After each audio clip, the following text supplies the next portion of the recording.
Hi, I just thought I'd show you what it's like to take a quiz or a test in WebWork. So here I'm just going to log in. I'm going to log in as Mr. Spicoli. I'm going to use, as usual, the last 6 digits of my Radford ID number. And here is what Mr. Spicoli's homework sets page looks like. And he's got all these homework sets assigned. But what we're interested in is this Take Intro Quiz thing here. So I'm going to click on that to start taking the quiz.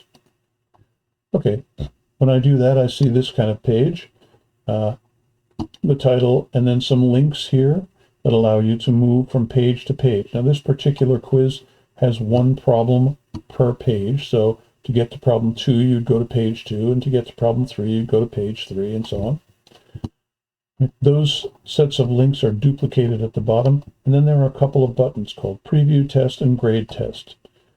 The Grade Test button is special. If you have only one chance to do a test, which is normal for a real test and not this intro quiz, if you have only one chance to do a test, then you must not click that grade test button until you are completely finished, completely satisfied that all the answers you have entered are the best answers you can enter. Because once you click it, your test will be graded and you will not be allowed to change anything.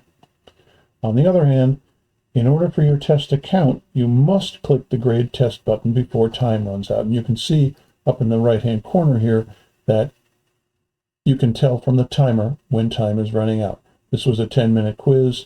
I've already yacked at you for more than a minute, so it's down to 8 minutes and 49 seconds.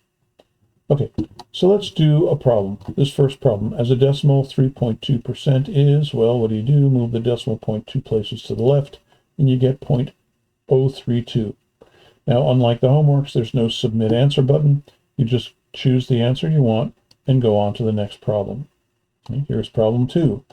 Which of these graphs is a parabola opening up? Well, you may know it's graph number 1 here. Notice that you can click these graphs to get larger versions if they're not clear. However, I'm going to pick a wrong answer. I'm going to pick number 2 there, so graph number 2, that's answer D. And I'm going to go to page 3.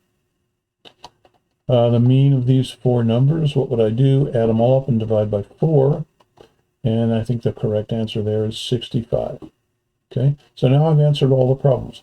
However, suppose I still weren't too sure about problem 1. I wasn't sure I got the right answer there. I could click to go back to problem 1.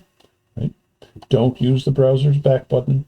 It will just leave the test, and then you might not be allowed back in. Generally, you're not allowed back in. And if I wanted, I could change my answer to this, but I won't because I know it's right. Okay, I'm all done with the test. So it's time to click the grade test button. It's grading, it grades all the problems. Grade test. And I'll see a screen like this one. My score was recorded, and it was 2 out of 3. That's pretty much all you need to know to take tests in WebWork. It's very simple, and they work really well.